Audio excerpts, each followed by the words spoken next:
Olá, aqui é o professor Leandro Campos. Vamos trabalhar questões da banca CESP sobre direitos e deveres individuais e coletivos, trazendo aqui os incisos, né? As espécies que eu chamo, do artigo 5º. Então, primeira questão. A natureza do delito não pode ser utilizada como critério para a determinação do estabelecimento prisional no qual o condenado deverá cumprir a pena. Errado. A natureza do delito vai estabelecer, entre outros fatores, vai estabelecer sim, vai determinar sim qual estabelecimento prisional ele vai. A idade, o sexo, né? Tudo previsto no artigo 5º. Então você não vai colocar homens junto com mulheres. Não vai colocar menores, adolescentes junto com adultos, né? Imaginando uma medida socioeducativa. Você não vai colocar presos perigosos com presos menos perigosos. Então, a natureza do delito, né, essa periculosidade, os crimes mais graves e menos graves, eles não serão colocados no mesmo estabelecimento, não. Vai ter estabelecimento prisional para cada um. Para cada um, não é para cada presa, né? Imagina. Ia ter muito presídio no Brasil. Mas para a natureza do delito, né? Enfim, entendeu, né? 2. O texto constitucional garante o livre exercício de todo e qualquer trabalho, não havendo óbice para que a lei, isso aqui deu muita margem para dúvidas, né? Não havendo óbice para que a lei estabeleça requisitos para o exercício de determinadas profissões. Está certo. Não é a Constituição ela fornece esse direito à lei. A lei ela pode restringir, é uma norma de eficácia contida. Não havendo óbice, não havendo impedimento, para que a lei estabeleça requisitos para o exercício de determinadas profissões. É isso que está escrito na Constituição. Numa primeira leitura, essa questão aqui, você fica um pouco confuso. Mas depois que você entra nessa interpretação, eu não consigo nem voltar à interpretação que eu fiz antes dessa questão, a primeira vez que eu li, que eu achei que ela tivesse errada. Mas ela está certa, não havendo óbice para que a lei estabeleça requisitos. Ou seja, a Constituição confere à lei para que a lei traga alguns requisitos para algumas profissões, se assim entender, né? Então é uma norma de eficácia contida. Perfeito, tá certo. 3. As pessoas têm liberdade para fazer ou deixar de fazer alguma coisa, desde que não exista lei ou ato normativo que autorize ou vede a prática da conduta comissiva ou omissiva. Isso aqui deu mais margem ainda para discussão, mas vamos lá, vamos entender isso aqui. As pessoas têm a liberdade para fazer ou deixar de fazer alguma coisa, beleza? Até aqui tudo bem. Desde que não exista lei ou ato normativo. Aí já tem uma dúvida aqui, né? Que autorize ou vede a prática, né, de conduta comissiva ou omissiva, tudo bem, né? Fazer ou deixar de fazer. Mas o Supremo, no primeiro ponto aqui, quando ele fala lei ou ato normativo, o ato normativo está hierarquicamente colocado abaixo da lei. Mas o Supremo tem entendimento, sim, que o ato normativo, né, que tem eficácia a todos, ele também vai entrar. É uma lei, vamos dizer assim, é uma lei em sentido amplo, né? Você tem as leis em sentido amplo e as leis em sentido restrito, né? Tem uma força de lei. Um ato normativo, por exemplo, um decreto do executivo tem que ser obedecido. E aí você vai ter que obedecer aquilo. Aquilo sim pode restringir a sua liberdade. Então a lei é o ato normativo. Não adianta você falar assim, ah não, mas o ato normativo não vai restringir. Sim, pode sim. Então o entendimento supremo tem os decretos, né? E tem as resoluções, enfim. Aí até aí tudo bem. Aí vem que autorize ou vede a prática da conduta. Que veda a prática da conduta, você já sabe. Olha, aquilo que está vedado, aquilo que está proibido, eu não posso fazer, tudo bem. Mas essa parte que autorize a prática, aí você esquece aqui, vamos esquecer esse ou vede, né? Que autorize a prática da conduta, esse aqui é o português. Que autorize a prática. E aqui a interpretação é o seguinte: se algo precisa ser autorizado, você não pode fazer. Isso vai sim limitar, isso vai sim vedar a prática da conduta, tá certo? Por exemplo, eu quero ter uma banca de jornal. Eu, quando era moleque, eu queria ter uma banca de jornal. Eu adorava gibi, jornal. Eu falava pra minha mãe, eu perguntava, sabe aquela coisa que você quer ser quando crescer? Eu falava, dono de banca de jornal. Adorava banca de jornal. Até hoje eu gosto. Eu queria ser dono de banca de jornal. Tá. Eu posso abrir e colocar uma banca de jornal onde eu quiser? Eu posso colocar aqui na calçada em frente à minha casa? Não, por quê? Porque eu preciso de uma autorização, preciso de um consentimento da municipalidade, do estado, de uma forma geral, para praticar essa conduta. Porque eu não posso praticar desde que ela seja autorizada. Então tá certo. Então aqui tá certo. Então a questão toda aqui tá certa. Olha, essa questão aqui tá dando muito pano para manga até hoje, uma questão razoavelmente recente, né? E estão esperando ainda a anulação, não vai anular, já foi, já era. E ela não tem nem por que anular, tá certo. 4. Um cidadão de Cachoeiro de Itapemirim se dirigiu a uma unidade básica de saúde desse município para solicitar informações relativas à sua pessoa, de interesse unicamente particular, da sua pessoa, de interesse seu mesmo, constante do banco de dados daquele órgão público. A partir da situação, julgue o item. Na UBS, na unidade, né, básica de saúde, deverão ser prestadas as informações solicitadas, ainda que não sejam de interesse coletivo ou geral. Sim, a informação pessoal dele, né, tá certo. Ressalvadas eventuais informações cujo sigilo seja imprescindível à segurança, tá certo. Então, é informação da sua pessoa, a princípio, né? Ele tem o direito a receber essa informação, é interesse seu. Agora, se houver algum sigilo imposto a essa informação, aí tudo bem. Um sigilo que seja imprescindível à segurança da sociedade, à segurança do Estado, então tudo bem. Mesmo que seja uma informação relativa à sua pessoa, mas está colocado sob sigilo, aí você não pode ter acesso. Está perfeitamente correto isso aqui, tá? Então a número 4 está redondinho. Questão 4. Questão 5 é o mesmo caso, né? Ele foi lá na unidade básica de saúde. Aí vem a proteção dos dados pessoais constante do cadastro da unidade, embora seja um direito legal do cidadão, não possui previsão expressa. Oh, meu Deus, odeio isso. Não possui previsão expressa? Claro que possui. A proteção dos dados pessoais possui previsão expressa. Então você tem o inciso 79 do artigo 5º, que é o último inciso acrescentado até então, né, na Constituição, até então, porque daqui a pouco colocam outro. Aí se colocar outro, vou ter que gravar outro vídeo, né, e aí a gente vai vivendo a vida. Mas aqui, dizendo que não possui previsão expressa, está errado, né? Tá errado, que possui sim.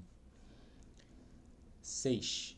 São nulos os atos do poder público que imponham genericamente e sem fundamentação restrição ao direito à informação. Lógico, né?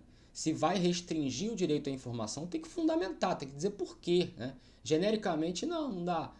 Então, por que essa informação ela é sigilosa? Porque vai afetar tal coisa, tal coisa, tal coisa, o interesse do Estado. Aí tudo bem. Agora, genericamente, sem fundamentação, não tem como.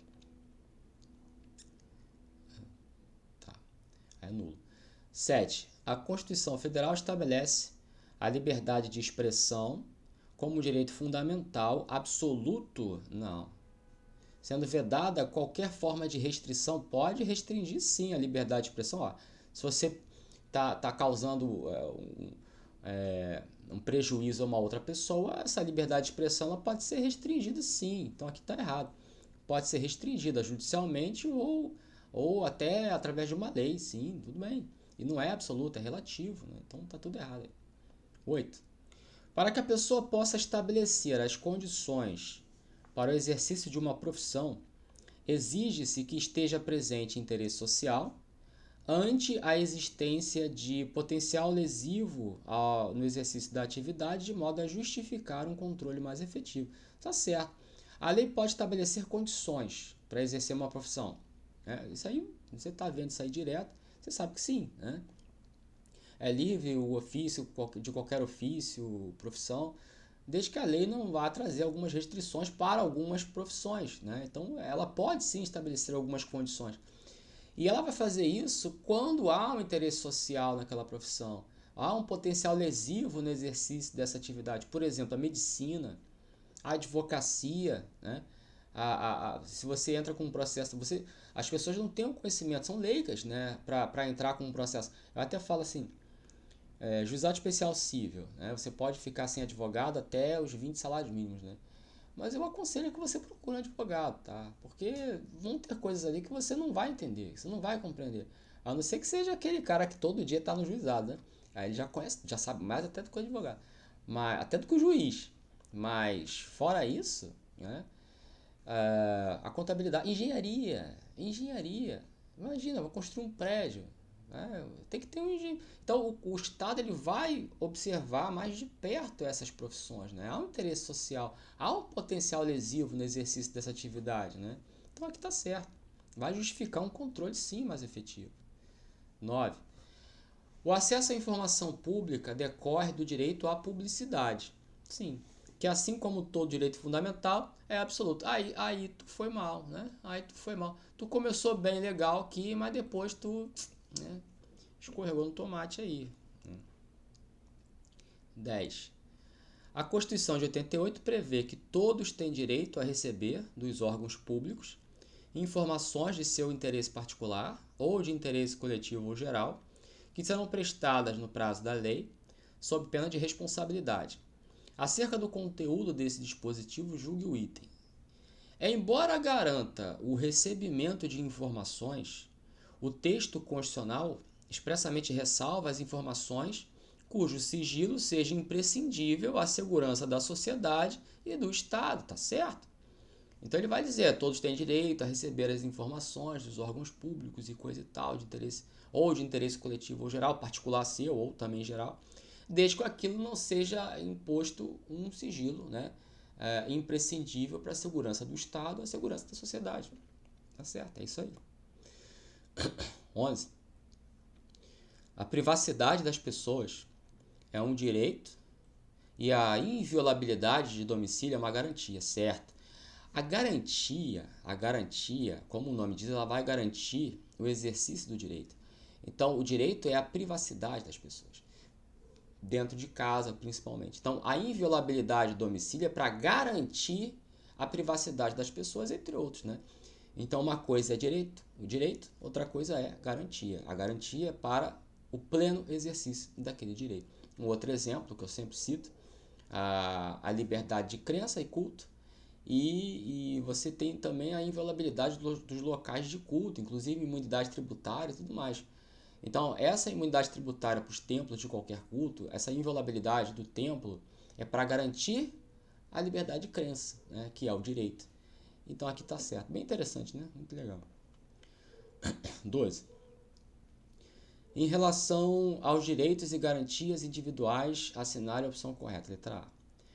É absoluta a proscrição da pena de morte e das penas de caráter perpétuo?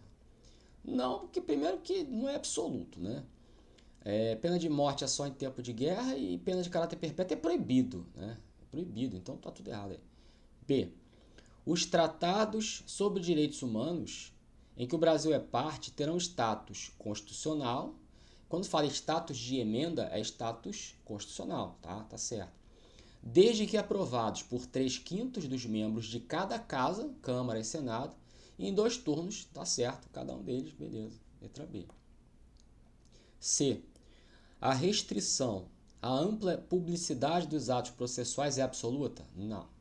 Não. Tem exceções, tem sigilo, tá. D. Assegura-se o direito à proteção dos dados pessoais, porém, inexiste previsão para a proteção de dados em meios digitais. Claro que existe. No mesmo inciso 79, a proteção dos dados pessoais, inclusive em meios digitais, está lá escrito, né? Então está errado. A garantia da razoável duração do processo na esfera judicial abrange as áreas civil e penal, sim, excetuando-se o âmbito administrativo? Não. É tanto no processo judicial quanto no processo administrativo, a razoável duração do processo. Então está errado aqui. Então, letra B. 13. Para dizer quais estão certas, né? 1.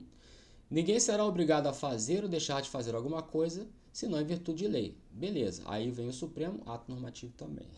2. A lei punirá qualquer discriminação atentatória aos direitos e liberdades fundamentais. Sim, tá certo. Ninguém será processado nem sentenciado, senão pela autoridade competente, o mínimo, né, que se espera. Ninguém será privado da liberdade ou de seus bens sem o devido processo legal. Então tá tudo certo. 1, 2, 3, 4. 1, 2, 3, 4, tudo certo. Letra E. Isso aí. 14. No que diz respeito às espécies de penas, a Constituição Federal de 88 admite a privação ou restrição de liberdade, sim, porém veda a interdição de direitos. Errado. Existe sim a privação da liberdade, a restrição da liberdade, mas tem também a suspensão ou interdição de direitos, né? Então está errado aqui, dizendo que veda a interdição de direitos, está errado. 15. A lei assegura aos autores de inventos industriais privilégio temporário para sua utilização, certo? Que são as patentes, né? Se você tem um invento, né, você tem a patente, você tem um privilégio daquela utilização, todo mundo vai ter que te pagar, né, se você tiver essa patente registrada, mas isso é temporário. Toda patente é temporário de bom tempo, né? Aí depende, tem a lei de patente, mas tem uns prazos bem grandes aí. Mas é temporário, apesar de tudo. 16. A liberdade de associação, segundo a Constituição Federal de 88, compreende o direito de criar associação, mas depende, em determinados casos, de autorização? Não. Pode criar associação independente de autorização. A autorização para a associação é quando ela quer representar os seus associados. Aí ela vai precisar de uma autorização dos associados. Mas para criar a associação, independe de autorização do Estado. Tem que atender os requisitos, a formalidade, né, a documentação, mas não precisa perguntar para o Estado, eu posso fazer? Não, já está autorizado. A Constituição Federal já te autorizou. Tá? 17. É assegurada, nos termos da lei, a proteção às participações individuais em obras coletivas e a reprodução da imagem e da voz humanas, salvo nas atividades esportivas? Não, inclusive nas atividades esportivas. Besteira, né? Você tem o direito individual, a participação das obras coletivas, a reprodução da imagem. Inclusive, o jogador de futebol não ganha lá os direitos de imagem? Aí ganha. Inclusive nas atividades esportivas, então tá errado. Botei um E pequeno, né? Um E grande aí. 18. Conforme a Constituição Federal, é crime inafiançável. Isso é interessante, né? Porque você tem o ração e o H3T. Ração é racismo e ação de grupos armados. São inafiançáveis e imprescritíveis. H3T são os crimes hediondos, tráfico, tortura e terrorismo. São 3 T's, né? Tráfico, tortura e terrorismo. São inafiançáveis e insuscetíveis de graça ou anistia. Todos eles são inafiançáveis. Racismo, ação de grupos armados, crimes hediondos, tráfico, tortura e terrorismo. Todos eles são inafiançáveis. Então ele fala, lesão corporal dolosa? Não. Extorsão? Não. Homicídio? Não. Roubo? Não. Ó, tráfico. Tráfico ilícito entorpecente. Né? Então, conforme a Constituição Federal. O homicídio está categorizado lá como crime hediondo? Sim, mas conforme a Constituição Federal, ele fala crimes hediondos, né? A Constituição não fala homicídio, fala crimes hediondos como todo. Poderia dar margem a algum recurso aqui, mas tudo bem, né? Vamos brigar com a banca, não. Vamos colocar logo o tráfico, que já está bem claro, e deixa eles. A questão não foi anulada, inclusive, né? Tá aí. 19. As associações somente poderão ser compulsoriamente dissolvidas ou ter suas atividades suspensas por decisão judicial com trânsito em julgado. Aí, olha só. Compulsoriamente dissolvida é dissolver à força, né? Mediante um processo judicial. Tá. Ou ter as suas atividades suspensas. Também, suspender as atividades também tem que ter força judicial, poder, processo judicial.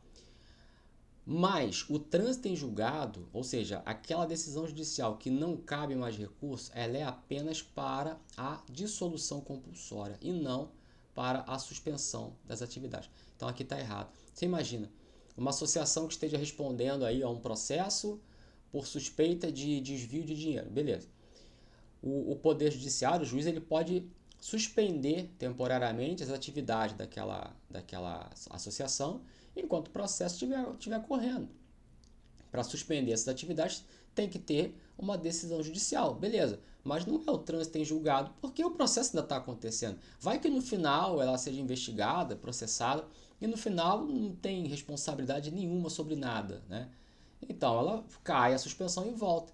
Então, e volta à atividade. Agora, então não precisa do trânsito em julgado, não há necessidade do trânsito em julgado. Agora, a dissolução compulsória, aí tem que ter o trânsito em julgado, aquela decisão que não cabe mais de recurso. Inclusive, na decisão judicial que suspende a atividade, vai caber recurso dessa decisão, né?